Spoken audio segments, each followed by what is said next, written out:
Conditions, I thought it would be useful just to show you it's like when it comes to making a decision on course condition and what we allow out on the course for the day, whether we close it, open it, allow buggies, trolleys. So let's get into that now.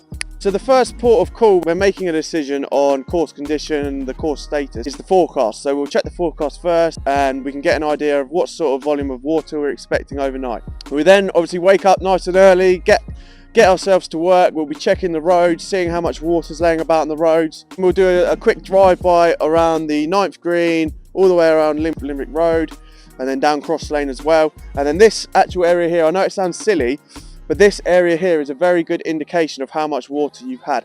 Because if there's a lot of water sat here, that means there's a lot of water out in the course. So that is also another bit of information we can use to then make a decision. And arrive at the sheds, we'll check the weather station, see how much rain we've had, because that's another important piece of information that we can use. You know, if it's anything more than your sort of 3-5 mil, you know you need to do a thorough check of the course. Come to the 11th green, there's normally, if there's a lot of rain, there's some water sitting around the green in this area.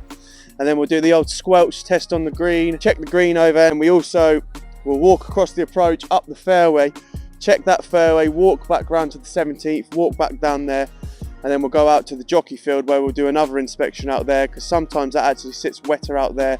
The greens are drained, so they're always firm, but it's the areas to that are the problem. So we're just checking sort of the volume of water that's laying around. Are we going to be causing damage out on the course if we allow play to commence? After we've checked the jockey field, then there's a decision to be made. First of all, are we going to be causing damage if we let everyone out to play golf? Secondly, is it actually playable? Can you go out, have a round, you know, with minimal disturbance caused by the amount of moisture in the ground? So this time of year, it's a little bit different. If we had this weather in sort of December, January, February, the course would be closed for several days. But now we're into April. We've got a lot more grass coverage, things are starting to pick up. The damage that you can cause out on the course is a lot less and it will recover very quickly as well. Did allow buggies out a few times, and we've also just put no buggies, but except if you've got a medical exemption. Trolleys have not been banned as of yet, and there are a few areas that have been impacted by allowing trolleys out, but because it's April, we've got good growth, it's going to recover quickly.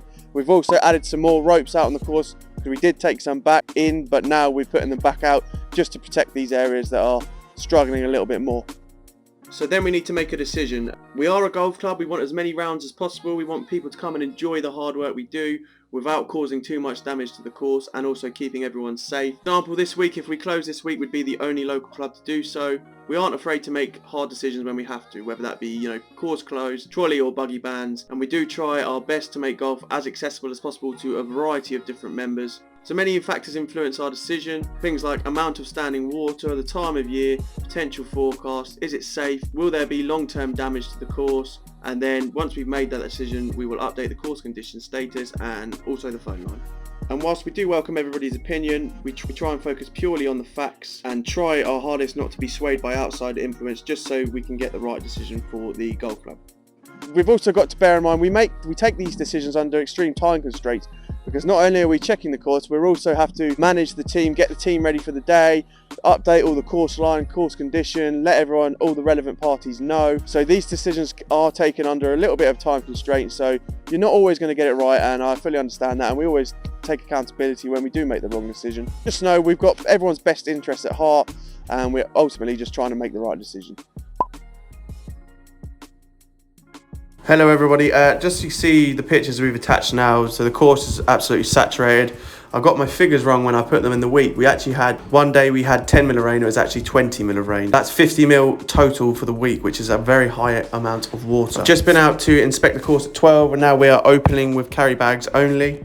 So the course has begun to dry out now. There's a bit of sunshine and wind around, which is great. The guys will be in first thing tomorrow to reassess the course, see if we can make any changes to the course condition line. Please take into consideration that the greens are not going to be performing very well tomorrow. They're going to still be wet, and we might not even be able to get on them to do any work to improve the surfaces tomorrow. But the guys will be in first thing, and they'll make that decision then and there. Please be prepared tomorrow that there might be carry-only policies and no buggies, so just prepare for that. The course will be open, but we will make a decision on that in the morning. You know, I hope it goes without saying, but we are absolutely fed up with the rain as well. I hope you all have an amazing weekend, and fingers crossed next week looks promising, and then we can get back to business as usual.